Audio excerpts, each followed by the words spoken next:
നിയമസഭ പാസാക്കിയ ബില്ലുകളിൽ ഗവർണറുടെ തീരുമാനം വൈകുന്നതിനെതിരെയും ബില്ലുകളിൽ ചിലത് രാഷ്ട്രപതിക്ക് അയച്ചതിനെതിരെയും കേരളം നൽകിയ റിട്ട് ഹർജിയിൽ സുപ്രീം കോടതി നോട്ടീസ്.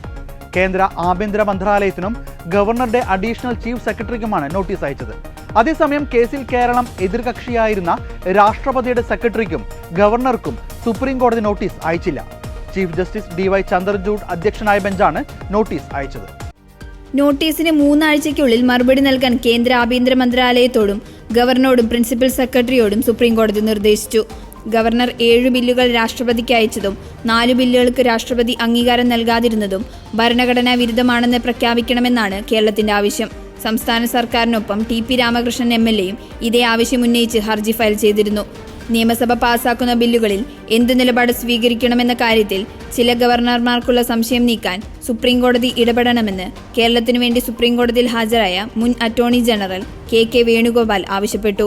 ചില ബില്ലുകൾ രാഷ്ട്രപതിക്ക് അയച്ച ഗവർണറുടെ നടപടിയെ സംസ്ഥാനം ചോദ്യം ചെയ്യുകയാണെന്നും അദ്ദേഹം കോടതിയെ അറിയിച്ചു. ഗവർണർമാർ എന്തൊക്കെ സാഹചര്യത്തിൽ ബില്ലുകൾ കേന്ദ്രത്തിന് അയക്കാം എന്നതിനെ സംബന്ധിച്ച് മാർഗരേഖ പുറത്തിറക്കണമെന്നും വേണുഗോപാൽ കോടതിയിൽ ആവശ്യപ്പെട്ടു.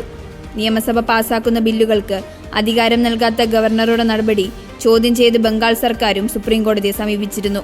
കേരളത്തിന്റെ ഹർജിക്കൊപ്പം ഈ ഹർജിയും കേൾക്കാമെന്ന് സുപ്രീം കോടതി വ്യക്തമാക്കി. കേരളത്തിന്റെയും ബംഗാളിന്റെയും അഭിഭാഷകർ ചർച്ച ചെയ്ത് കോടതി പരിഗണിക്കേണ്ട വിഷയത്തെ സംബന്ധിച്ച് കുറിപ്പ് തയ്യാറാക്കാൻ സുപ്രീം കോടതി നിർദ്ദേശിച്ചു.